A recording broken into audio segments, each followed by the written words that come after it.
Okay, I know a lot of you guys are struggling with this particular lesson on Imagine Math, and I do realize that some of these are a little different than what we would have done in class because of the type of exponent they're using. So I wanted to give a little guidance. And if this doesn't help, feel free to come in and get help before after school this week. So this first one should be pretty straightforward. It's just to a regular exponent of t. It's 1.03. Since it's over 1, that means it's a growth function. And whatever it is over 1 would be the actual amount of growth. So this one would be 103%, so it's a 3% growth. This one also very straightforward with the basic t power, but it's under 1. So this one is 97%, which means it's a 3% decay. And then these are the two that most people are really struggling with. So you're gonna have to use exponent rules on these to simplify the base before you figure out the percent increase or decrease, if it's growth or decay. So I'm gonna actually write this one on paper, the 1.4 to the power of t divided by 10 and the 4 to the negative t.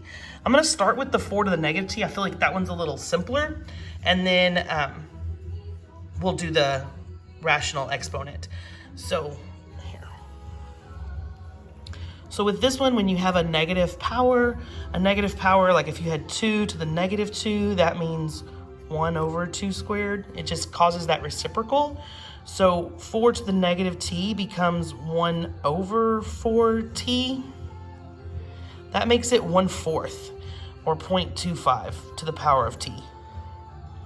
Well, 0.25 is 25%, or this would be 75% decay.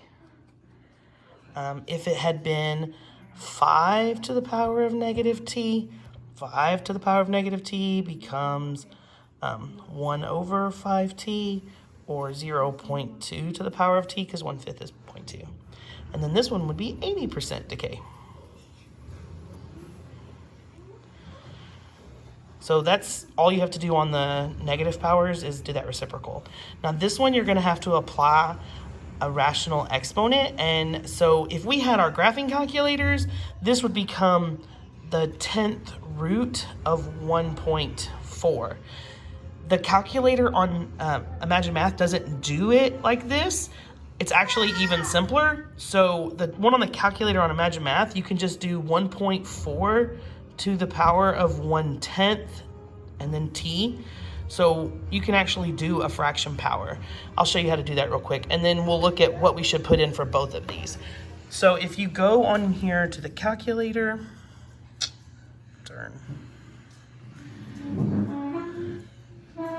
it's really hard to do this looking through a phone. Okay, so if I do 1.4 to the power of 1/10, all I have to do is 1.4, and then the little caret for power, and then 1 divided by 10 for 1/10. And then that would equal 1.0342. So if I'm looking at 1.0342, this is a growth, 103.42%. I will say, from what I've seen, it doesn't want that extra decimal. So we would just call this 3.4% growth. It just wants one decimal place to the tenths.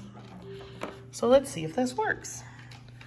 So on this one, the one that was to the 1/10, we would do 3.4, which was growth.